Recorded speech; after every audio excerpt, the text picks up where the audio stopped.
Well, isn't this fun news? There's actually news out there that's starting to make the rounds that the beloved Call of Duty developers have a patent out for skill-based matchmaking, everyone's favorite thing. Let me put one thing out there for the sake of this video. I'm going to just say the word allegedly probably a lot, because I don't really have a lot of proof any of this exists. I am not here to display any proof that it exists.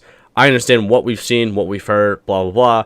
But just for the sake of it, I'm going to throw that word out there a lot. I also have zero reason to believe some guy who could be a disgruntled employee who just made everything up just to give the finger to his current or old company.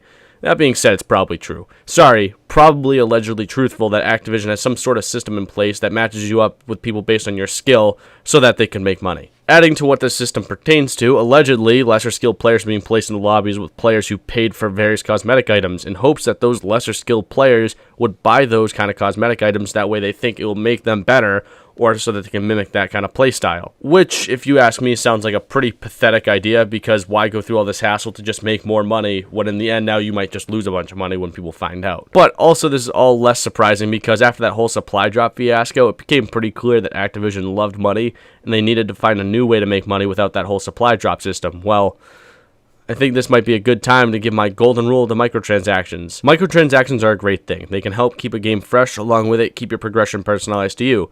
Hang on though, because the only way any of this is possible is to ensure that the content involved isn't pay to win. Example being Advanced Warfare, 90% of that game was unbalanced pay to win content. Which, listen, as long as the DLC being put into the game isn't game breaking micro DLC, it's not a bad thing. What I'm trying to say is buying a micro DLC is a good thing as long as the developer is actually putting it towards making the game better, or to keep the lights on, because most developers need to do that.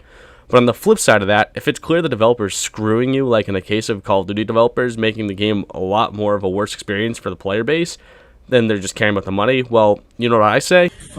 So stop giving them money and just watch them drown. Seriously, we've done this entire thing before, and we have the power to change things like this, so why not just do it? So this is why I'm a little lost though. Why Activision would you go through all this trouble to fix your relationship with your fan base to allegedly implement an entire system that essentially does a shadier version of what you did before? Honestly though, whoever thought of this alleged system probably needs to be fired. Like, get the can immediately. Another thing being, if it weren't for your goodwill tour, and hell, I'd probably argue Warzone saved Call of Duty, then we might be seeing the end of the brand as a whole. Like, think about it, a multi-million-dollar brand could have been done for in the coming years, literally for this exact thing, greed. Final thing, and then I'll go on my miserable life.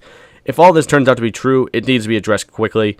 Not like how loot boxes were, where it's just dragged out forever and it just was a nightmare. Again, this needs to be addressed very, very quickly because we have the power to do as such. Because I'm not sure about any of you, but I'm getting kind of tired of getting my face kicked in by Tiny Tim and his band of no-lifes after working a 10-hour day and just hoping to come home and play some Call of Duty and have fun and relax. But anywho, let me know what you think of this whole Call of Duty allegedly having a patent for skill-based matchmaking. Until next time, I'm going to tell you how much I hate the goddamn Mac 11. Bye.